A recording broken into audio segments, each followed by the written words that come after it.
Aim right, achieve big at KR Mangalam University. 50 साल पहले की बात कही गई। 50 साल पहले सेक्युलर और सोशलिज्म शब्द को कैसे जोड़ा गया उसका जिक्र किया गया। विपक्ष अब कह रहा है आगे देखिए आगे, अब तो भारतीय जनता पार्टी संविधान को फिर से खत्म करने जा रही है। ऐसा क्यों? सर म्यूट कर लीजिए, घनश्याम जी अनम्यूट। नमस्कार आपको, दर्शकों को और को पैनलिस्ट को। तीन बातें अहम हैं। पहली बात की मांग क्या जनता उठा रही है? क्या जनता चाहती है कि देश से समाजवाद समाप्त हो जाए? समाजवाद यानी कि वो गरीब उस सरकार के खिलाफ काम कर सके जो मुट्ठी भर पूंजीपतियों को के चंदों से चल रही है, चुनाव लड़ रही है और उनको दुनिया का सबसे अमीर बनाती जा रही है देश की संपदा देते हुए, जो 13,000 करोड़ भारतीय जनता पार्टी को 10 साल में चंदा देते हैं।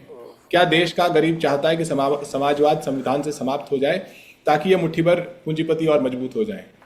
क्या देश का आम आदमी चाहता है कि जो भारतीय जनता पार्टी 11 साल से प्रतिदिन टीवी पर हिंदू मुस्लिम बहस करती है, बटेंगे कटेंगे की बात कहती है, संविधान की धज्जियां उड़ा देती है, जिसने लव जिहाद से लेकर के लिंचिंग तक हर चीज़ को नॉर्मलाइज कर दिया है, क्या देश का आम नागरिक चाहता है कि उनके बच्चे इस नफरत की बुनियाद पर अपना भविष्य संवारें? तो ये मांग तो देश का आम आदमी नहीं कर रहा है।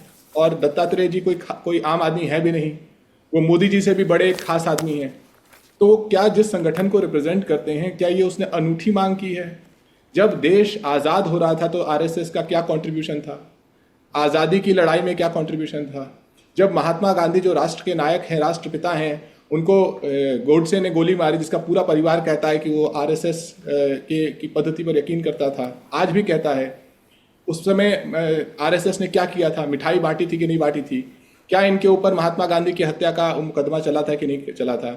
जब देश ने संविधान अडॉप्ट किया तो उस समय आरएसएस ऑर्गेनाइजर में क्या लिख रहा था? क्या वो संविधान की धज्जियां नहीं उड़ा रहा था? क्या वो तिरंगे की धज्जियां नहीं उड़ा रहा था? क्या वो मनुस्मृति की सराहना नहीं कर रहा था?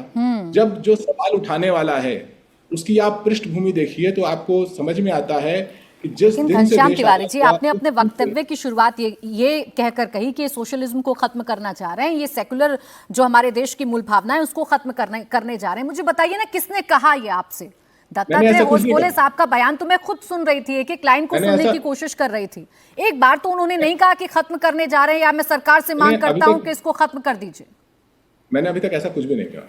मैंने सिर्फ इतना कहा कि अगर आप समाजवाद और धर्मनिरपेक्षता हटा देंगे तो क्या ये सवाल देश का कौन हटा रहा है? मुझे बताइए ना। नहीं, अगर मगर पर तो देश नहीं चला करते ना, आपको भी पता है, कर रहे हैं, आपको भी पता है घनश्याम तिवारी जी। अगर आपके मन में शंका है कि ये हटाने जा रहे हैं समाजवाद को, ये हटाने जा रहे हैं धर्मनिरपेक्षता को, तो आप मेरे दर्शकों को बताइए ना, आपको कैसे लगा? किसने कहा आपसे कि दो शब्द हम हटाने जा रहे हैं? दो वाक्यों में अपनी बात रख रहा हूं। बोले। आज हम ये बहस इसलिए कर रहे हैं कि 1947 से लेकर के 2025 तक आरएसएस सिलसिलेवार तरीके से ये प्रयास करता रहा है कि देश में धर्मनिरपेक्षता और समाजवाद समाप्त हो जाए, सिलसिलेवार तरीके से देश में आरक्षण समाप्त हो जाए। सिलसिलेवार तरीके से जब इनके पास ताकत आई है, ये अपने उद्घोष में ये प्रयास करते रहे हैं। आज की बहस उसी प्रयास का नतीजा है। और अगर हम इस प्रयास के बारे में जानना चाहते हैं तो हमें दो सवाल पूछने चाहिए। क्या ये जनता का प्रयास है? और दूसरा कि क्या ये उस संगठन का प्रयास है जो हमेशा जनता के खिलाफ रहा है? लोकतंत्र में किसी भी मुद्दे पर बहस करने की आजादी तो आपको भी है, मुझको भी है और हर किसी शख्स को है। अगर किन्हीं दो शब्दों पर कोई विचार करने के लिए कह रहा है और आप सीधे सीधे कह दें कि ये मंशा खराब है सरकार की और सरकार सेकुलर शब्द को हटाना चाह रही है, समाजवाद को हटाना चाह रही है, तो आप बताएंगे ना आधार कि सरकार ने कब कहा आपसे? सरकार के किस नेता ने कहा आपसे? मैंने ऐसा कुछ भी नहीं कहा। मैंने सिर्फ ये कहा कि आजादी के समय से, जिस समय से संविधान देश ने अडॉप्ट किया, उस समय से आरएसएस का रुख स्पष्ट रहा है। वो मनुस्मृति के पक्ष में है, आरक्षण के खिलाफ है, संविधान के खिलाफ है। चलिए, आपकी इसी बात को मान लेती हूँ। इस बीच में भारतीय जनता पार्टी शासन में आई, अब बीते 11 सालों से भारतीय जनता पार्टी सत्ता में है। बताइए एक प्रयास भारतीय जनता पार्टी का या इस सरकार का जिसमें आपको लग रहा हो कि संविधान से इन दो शब्दों को या संविधान की मूल भावना को बीजेपी खत्म करने जा रही है। एक प्रयास बताइए।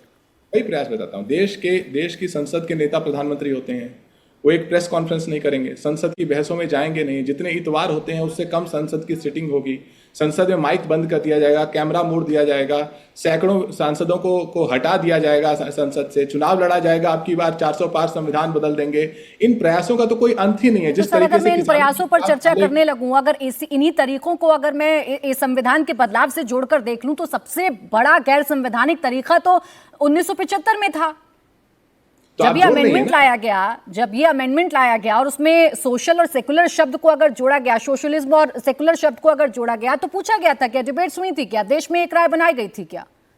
आप जोड़ रही हैं ना, आप ये मान रही हैं कि 11 साल में जो असंवैधानिक और संविधान को, लोकतंत्र को कमजोर करने के तौर तरीके सरकार ने अपनाए हैं, उसको हमें इमरजेंसी से जोड़ के देखना चाहिए।